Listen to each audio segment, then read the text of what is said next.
Hello everyone and welcome to a new discussion which we are going to have today on non-steady state shape and steady shape conditions.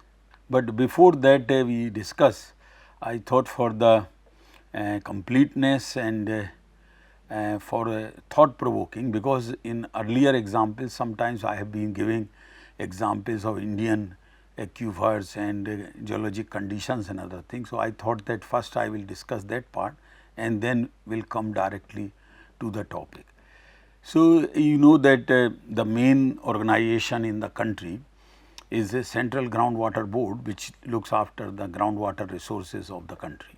So, they have identified about 14 principal and 42 major aquifer systems in India, and all this data which I am giving to you are available on the CGWB portal. So, if you see a geological map or a aquifer map, rather than saying geological map, it is a major divisions of India in terms of aquifers, and you would find that there are like in the Indo-Gangetic plain, which they have mentioned unconsolidated sedimentary, then consolidated sedimentary, then sedimentary aquitars, folded metamorphics, jointed crystalline and other. So, large part if you see the fracture crystalline, the South India and some part of Central India running east west, all is the fractured crystalline, the grey color. So, it occupies a large part. Similarly, the Deccan trap also can be seen, the jointed crystalline, which is a large part here of Deccan traps, that means the basaltic rock, igneous extrusive rocks. So, if we see that the roughly the alluvium or Indo-Gangetic plain or unconsolidated sedimentary aquifers are about 31% in the country of total aquifer systems which are available. This now hard rock terrain, which includes jointed crystalline, fractured crystallines, that occupies about 20% of the country. Then basaltic aquifers I have just mentioned and Deccan trap areas. So, that is also a quite good part of the country, and that is 17%, and then comes the sedimentary rocks such as sandstone, shale, limestone, which covers 8, 7 and 2% respectively in the country. And the rest remaining part is 15% left, which is the area is covered by the laterites. So, large part of laterites are also in the like in the west coast or in some other parts also. Even in central India some parts are covered with laterites, which are the cap rocks of Deccan traps. And then you are having quartzites and you are having also granites, even in Himalaya you are having granites and charnokites in South India also. So, these are the major divisions of India in terms of aquifers. So, that is why the water availability, if we see, is the most prominently available in the Indo-Gangetic plain, which is shown in this map in yellow color. And in rest of the country, the availability of water is not that easy as compared to what we get in Indo-Gangetic plain. Another important thing, and lot of discussions are going on world over about what is the impact of total annual rainfall or precipitation, because as people say that because of climate change these things are changing. So, here a quite good data is about I would say about roughly 15 years of data is presented here, or 15 years data is presented here, and if you see carefully this figure, you would find that just looking the 15 years data, it is very hard to see that where things whether like red areas are which are showing the annual rainfall which are less, or in some parts also. So, large part are still in green and yellow colors, and some parts of course which are having very high rainfall around 5,000, 4,000 millimeter, that is very little area. So, major parts are in between say 1400 to 800 or 600. This is the major part of India which is there. Interannual variations, that is very obvious, they are there, but just looking 20-30 years data, it is many times it is too early to say that total annual precipitation is reducing. Whereas if you calculate the total volume of rainfall falling over India on in India, you would find that hardly there is any trend, means it is very slight declining trend is seen. So, the effects of climates over the total annual precipitation is not yet visible. However, there are other reasons that the intensity of rain is reducing, number of days are reducing, and especially the locations are also changing and other things. Why it is important? Because after all these aquifers have to be there has to be the recharge, and recharge is only possible through these precipitation. So, that is why it is interlinked issue, and interlinked solutions also are there. And we have seen the alluvium part and other parts. So, if we see that alluvial formations are having very high specific yield and act as a major repository of groundwater, which is part of our Indo-Gangetic plain, and some valley fills are also there in different parts of the country also. And then we know that the groundwater in hard rocks, which is occupy nearly 2/3 of the geographical area of India. It includes the crystalline rocks, both fractured and consolidated, plus your Deccan traps. So, it is a large part is occupied, and which water we get within the fractured, fissured, or weathered zones of these rocks. And generally the aquifers are in these are most of the time you would get only unconfined aquifer conditions. In alluvial formations you may get sometimes confined aquifer conditions, but in these hard rock terrains which are having igneous origins, hardly you will get any confined aquifer conditions. However, in case of Deccan trap, because there are various flows, people even have counted more 40 flows. So, in between if there are intertrapian beds or other things which may serve as a impervious layers, and you may find it locally, you may find some confined aquifer condition. Otherwise, normally you get unconfined conditions. So, because of as you see that alluvial formations are having high specific yield, but these hard rocks will have very low specific yield, and that is the groundwater storage is low within these crystalline aquifers. So, first of all you are having unconfined aquifer conditions. Another problem is specific yield. That is why the problems in these areas, hard rock terrains, are more challenging than in alluvial plain. Further, the total groundwater recharge over the India is about 436. This is average, annual average, billion cubic meter, and the total extractable groundwater resources is 397. So, we left with a very little amount of total storage which remain. So, if recharge does not happen, then these resources will have a problem. So, at present we are withdrawing almost 244 or 245 BCM is extracted annually.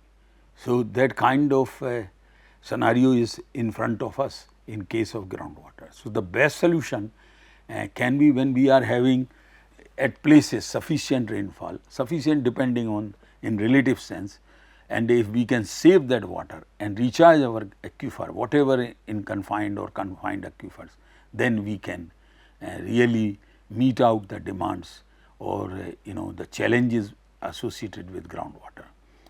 And this is another figure before we discuss the steady state and other related issues.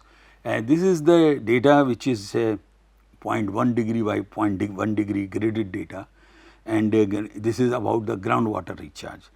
As earlier I was mentioning that if recharge is good, then the problem of groundwater can be delayed in this country, and if we keep improving recharge, then probably we can get rid of groundwater problem. That means the water would be in all areas of the country, water would be available for round the year. So, we have to increase our groundwater recharge, and some areas are showing depending on the rainfall, of course. So, if you match with the rainfall figure, you would find that there is a quite good match. If good rainfall, you are having good recharge. If poor rainfall, poor recharge. However, we need to change that also.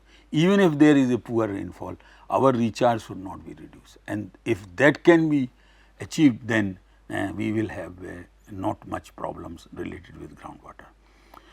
So, anyway, now we come to the topic which we discussed in the very beginning. So, this non-steady, steady shape. Just we have to understand these simple terms. Steady shape. So, that is the state when you are having your cone of depression in steady shape, and maybe steady shape conditions also. So, non-steady state, steady shape conditions and steady shape conditions. These are two conditions which we are going to discuss here. So, under this steady state flow conditions, and the groundwater level, or that is piezometric surface or level in confined aquifer or water table in unconfined aquifer remains constant with time. In which condition? In steady state shape condition. So, in such conditions it will remain constant, and that means the cone of depression will not change.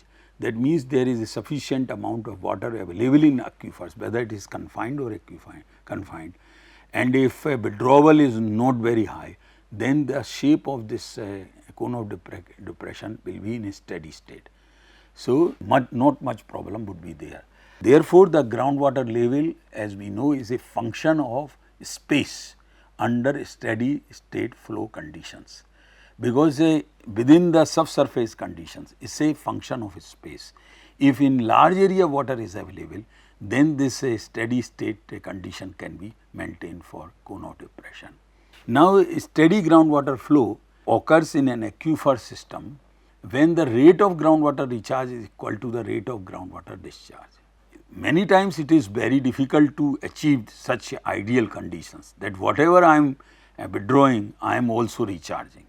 But there might be delay. I am withdrawing in summer time or round the year, but I am recharging only in the monsoon time, especially in Indian conditions. But if sufficient amount of water is available in our aquifers, then we can have all the time this steady groundwater flow in our wells. Now, these two conditions we are taking, one is for the confined aquifer conditions, another one is the unconfined one which we are taking. So, you see that after when we withdraw the water from an aquifer, and which is going on for some time, the cone of depression will assume a steady shape within some distance of the pumping well.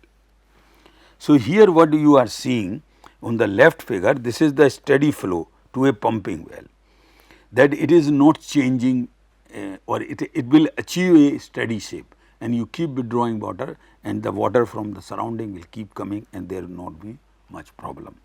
So, this example is from confined aquifer conditions. On the right side you are having unconfined aquifer conditions, and these drawdown or cone of depressions are also shown. So, here it is not a perfect cone of depression example, but anyway we keep monitoring, like in here the piezometric surface is also shown in dashed lines, and in unconfined aquifer conditions this will become our water table.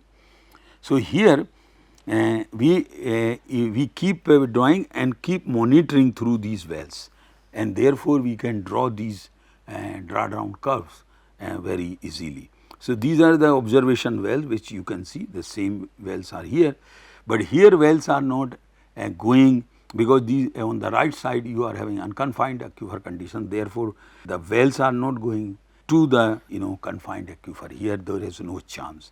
So, these observing wells are shallow, but anyway rest of the things remain same, only the major difference is confined aquifer and unconfined aquifer. Now, so gradually this steady shape expands outward. As you keep withdrawing the water, the cone of depression becomes larger in space and to greater and greater distances from the pumping well. And if this withdrawals caused by the withdrawal which is reached to the natural discharge it may get the recharge area like a perennial river or some pond or some other thing, even a sea, but earlier discussed we said we do not want sea water because it is a saline water.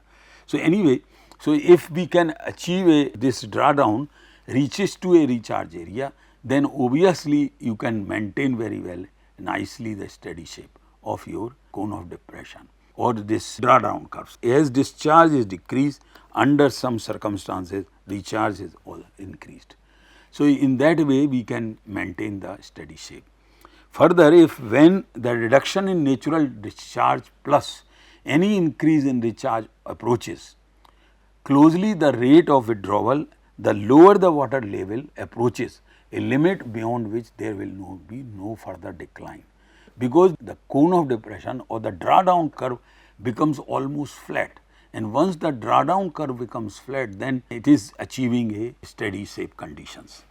So, limiting conditions in this case are called the steady state conditions, which we have just discussed. Now, we can bring equations to demonstrate what it means and how we can utilize these equations to our day to day issues related with the groundwater withdrawal. So, before the development of steady shape conditions, the transmissibility and storage coefficient of aquifer can be determined by equation which is called Theis equation, and this Theis equation is SRT and QW equal to QWU 4 pi T. So, SRT are the drawdown at distance after the starting of pumping, and this Q is of course we know that discharge, and WU is the well function of Theis. So, this will give us the idea that what are the drawdown at distance R, because why R, because in subsurface condition this cone of depression will have a circle, and a time is also there, that what time it will take after the start of pumping. So, that is why in this equation, in Theis equation we are having. Now, this detailed discussion we will have little later about Theis equation. Now, wherever and whenever steady shape and steady state conditions exist, the hydraulic characteristics of the aquifer can be analyzed with several equations that apply under these conditions. When pumping tests are done, initially done for very long time, so that we reaches these states, steady shape and steady state, then only you can learn the hydraulic characteristics of an aquifer. There only you can learn. So, initially lot of water will be withdrawn whenever there is a drilling is done for any pump or bore well, then for hours or maybe days overnight pumping is done, and when steady shape and steady state conditions are achieved, then only this analysis is done about to find out the hydraulic characteristics of aquifer, in which we will use several equations that apply in these conditions. In which conditions? Steady shape and steady state conditions. So, these equations are generally simpler to apply than Theis equation, which we have just seen, and therefore are favored by many during the to determine the hydraulic characteristics of any aquifer. Now, there is another equation which is called Thiem equation. So, earlier we were introduced to Theis equation, now Thiem equation. Thiem equation is useful in analyzing drawdowns around a pumping well, and this is how it is written, that Q equal to 2 pi Bk and H2 H1. In the earlier figures you have seen what is H2 and H1, and it is a log R2 upon R1. So, this will give us the Q, and by using this we can also get the drawdown. So, what happens in pumping test analysis, that we know the Q. So, rest of the things can be derived, especially other hydraulic characteristic can be derived. So, in Thiem equation, which permits the determination of transmissibility, which is very important hydraulic characteristics of an aquifer, after we have achieved this steady shape conditions, and as I have said that a lot of pumping has to be done initially to achieve that steady state condition. So, here also these H1 and H2 values are mentioned in this figure, And again this is the same figure as earlier shown about the confined aquifer conditions. So, a steady flow of a pumping well in confined aquifer conditions, and this figure is taken from a very famous book, I would say pioneer book in groundwater engineering, which is by Todd. Anyway, so here we are having your piezometric surface at the top with dashed line.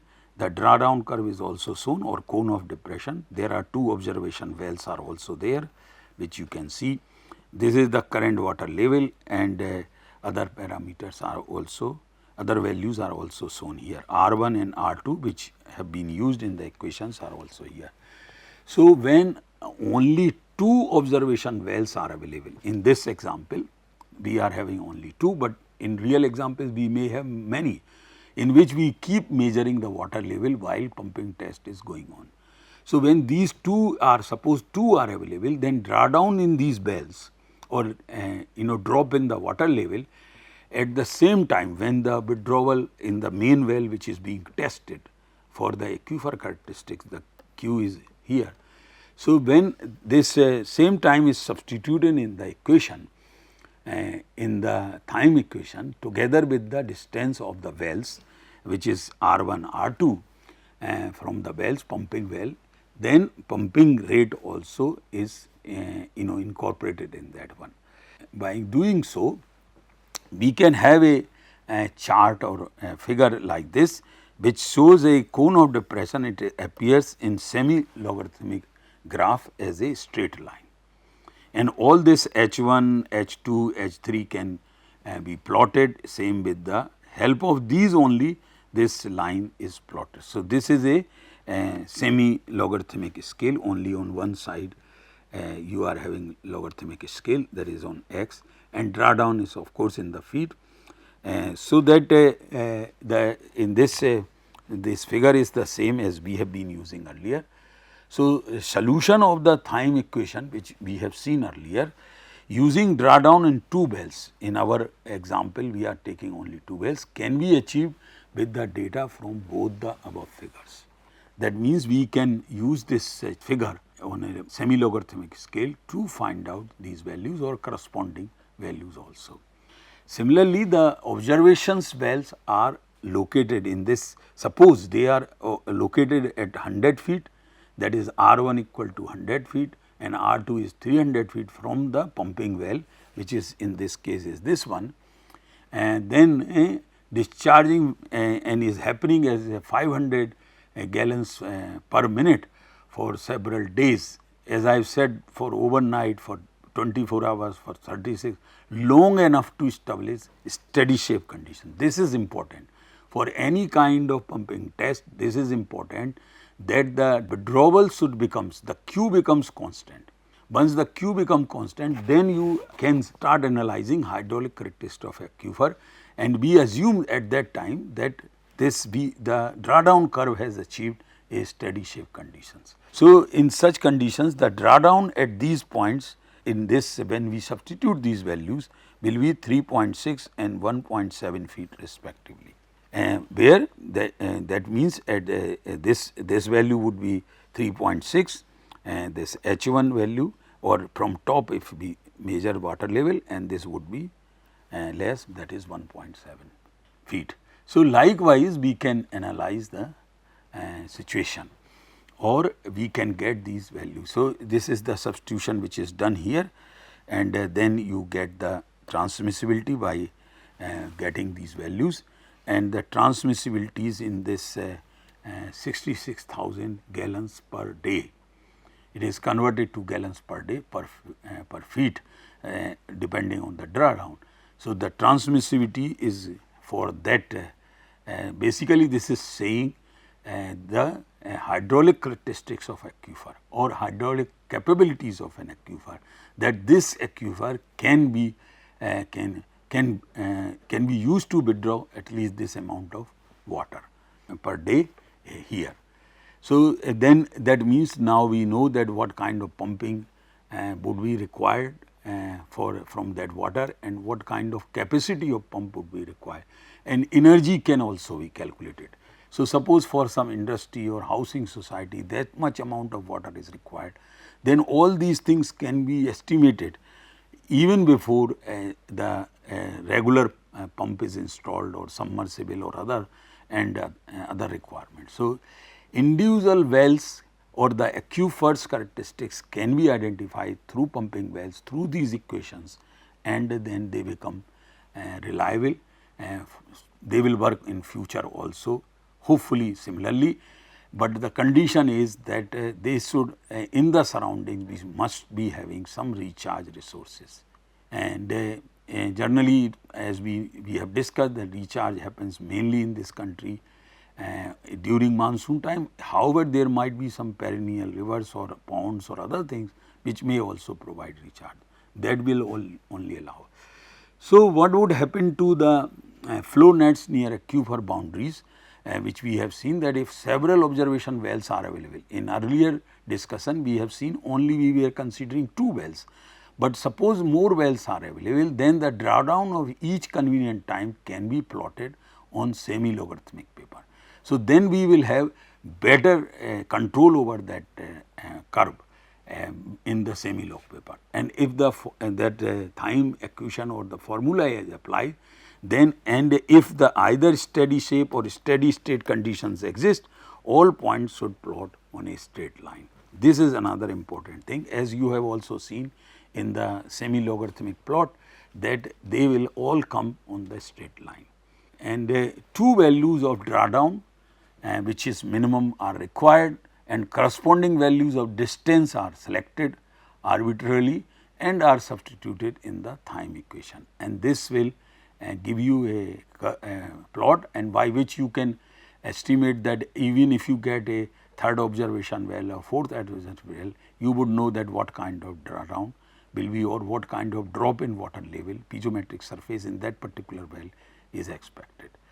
So, with this I thanks everyone for this discussion. Thank you very much.